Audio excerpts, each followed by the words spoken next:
તિરુવનંતપુરમમાં અમિત શાહે ભાજપના નવા 7 માળના કાર્યાલયનું ઉદ્ઘાટન કર્યું. વિકસિત કેરળમ મિશન લોન્ચ કર્યું.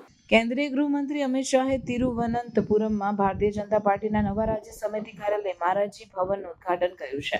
આ 7 માળની ભવ્ય ઇમારત લગભગ 60,000 ચોરસ ફૂટ વિસ્તારમાં ફેલાયેલી છે અને હવે ભાજપના રાજ્ય મુખ્યાલય તરીકે સેવા આપશે. ઉદ્ઘાટન પ્રસંગે અમિત શાહે પાર્ટીનો ધ્વજ ફરકાવ્યો, વૃક્ષારોપણ કર્યું અને પરંપરાગત દીવો પ્રગટાવીને કાર્યાલયને ખુલ્લું કર્યું. આ અવસરે અમિત શાહે વિકસિત કેરળમ મિશનનો લોગો અને સૂત્ર પણ લોન્ચ કર્યું. તેમણે જણાવ્યું કે ભાજપ માટે રાજ્યમાં મુખ્યમંત્રી બનવું કરતાં વધુ મહત્વનું એ છે કે કાર્યાલય વિકસિત કેરળમનું કેન્દ્ર બને.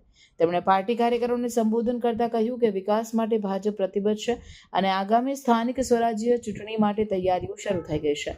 મારાજી ભવનનું નિર્માણ 2017માં અમિત શાહે જ શિલાન્યાસ કર્યા પછી શરૂ થયું હતું, પણ કોરોનાની મહામારી અને અન્ય વહીવટી વિઘ્નોના કારણે કામમાં વિલંબ થયો હતો. નવી ઇમારતમાં પાર્ટી ઓફિસ બેરર્સ માટે રૂમ, વીવીઆઈપી માટે સૂટ, 400 બેઠકોની conference hall, library, media room, રસોડું અને ડાઇનિંગ હોલ જેવી આધુનિક સુવિધાઓ છે. ઉદ્ઘાટન બાદ અમિત શાહે પથરીકંડમ મેદાનમાં પાર્ટી કાર્યકરોને સંબોધન કર્યું અને ભાજપના વિકાસ એજન્ડા અંગે વાત કરી.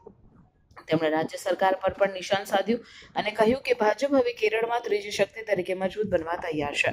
સાંજે અમિત શાહે કન્નૂર ખાતે રાજરાજેશ્વર મંદિરે દર્શન કર્યા અને ત્યારબાદ દિલ્હી પરત ફર્યા.